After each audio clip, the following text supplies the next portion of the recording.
Mayong hapon sa inyong mga katulan nga nagapalamati sa aton nga Diocesan Radio Station. Subong hapon nagakalipay kita kay tungod may bisita kita from Metro Manila, professor in University of the Philippines, Diliman Campus, in the person of Dr. Alyssa Rasiles. She teaches accounting, management, accounting, finance, and information technology. And she is also very active in the church. That's why we are very glad today that we have here. She will share her knowledge concerning mass media ethics. And also, Dr. Rasiles was our debater from the Catholic Church against the RS Bill promoters sa debate na nangyari last May, last no? May, yes. RS Bill, the grand debate, no? So, talagang talong-talo yung kalaban niya, no? So, ngayong hapong ito, she will talk on mass media ethics. But before that, we will pray. We will pray now. In the name of the Father, Son, and the Spirit. Amen. Most loving Father, we ask your Holy Spirit to guide us this afternoon in our deliberation concerning ethics in mass media. Bless all of us and send your Holy Spirit to guide us, especially guide Dr. Alyssa Rasiles so that she can inform the public who are listening to us, and also help strengthen our church to fight against immorality and all other kinds of corruption using the mass media. All this we ask and thank you in the name of Jesus with the Holy Spirit, one God forever and ever. Amen. In the name of the Father, Son, and the Spirit. Amen. Dr. Rasiles, kung gusto mong bumati sa mga nakikinig sa atin ngayon. Magandang hapon po sa lahat ng ating mga tagapakinig. This is Alyssa Rasiles once again. Natutuwa po ako at nakabalik po ako sa ating himpilan. I think nag-guest na po ako ni Prof. Ray Entila noong Hulyo. Dito rin sa 3 p.m. Show natin. At nagagalak po ako at maraming salamat po kay Prof. Ray na nakabalik po ako sa station.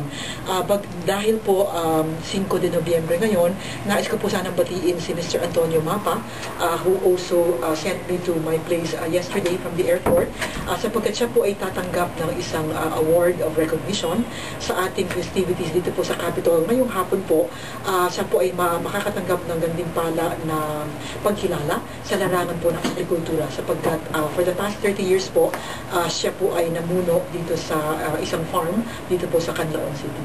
So, bumabati po ako sa inyo, Mr. Mapa. Binabati ko rin po yung kanyang tusan, si Mike at saka si Gowie. Kasama ko rin po sila kamakailan lang. And also because these two are part of the Filipinos for Life, just like myself. Before that, since I mentioned Filipinos for Life, please log on to visit our website, which is filipinosforlife.com. So maraming salamat po. Yun lamang po. Maraming salamat, Dr. Rasiles or Professor Rasiles. Ang unang tanong natin dito ay, ang ninanais po naming paksa sa hapong ito ay ang pagsisiwalat ng katotohanan sa pamamagitan ng mass media, lalong-lalo na sa radyo at telebisyon. Ano ba pong kahalagahan ng mass media sa pagkalat ng katotohanan? Mahalaga din ba po ito sa pananampalataya? Okay, maraming salamat po sa inyong katanungan.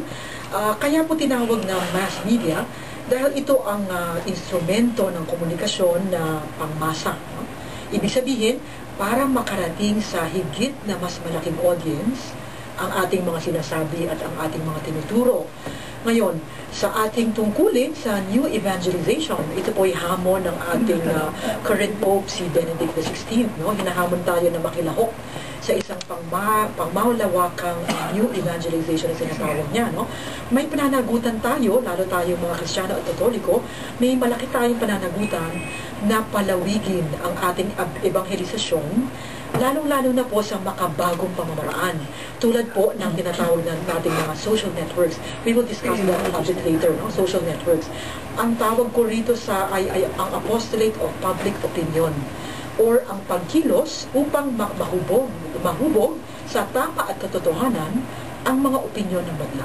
So that's what I mean when I say I refer to this particular apostolate as the apostolate of public opinion. Now, nabanggit niyo po kung mahalaga ito, lalo na sa larangan ng pananampalataya, mahalaga po ito, no? Sapagkat ang ating pananampalataya ay hindi para sa atin lamang. We should not be selfish about our faith. We have to spread it out. No? So, hindi dapat para sa atin lamang, kinihimkim natin sa sarili natin, kundi kailangang ikalat sa lahat. No? Halimbawa, ang matuto at malaman tungkol kay Kristo ay hindi pa nakararating sa malaking bahagi ng mundo.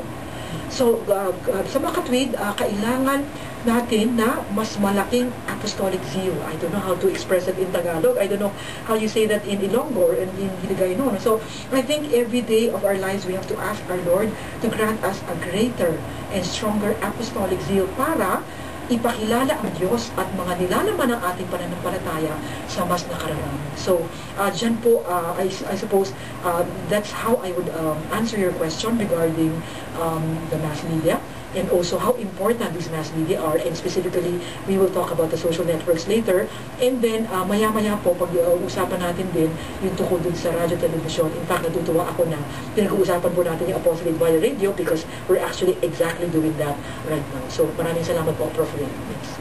Dr. Basiles. Sa Vatican Council 2 kasi, there is this document, Inter Mirifica, on the Church on Communications. At sinasabi doon na we should use mass media fully. Pero hindi yata na-realize ito ngayon, ano? Pasalamat tayo, we have Radio Veritas, but we don't have Catholic television here in Bacolod.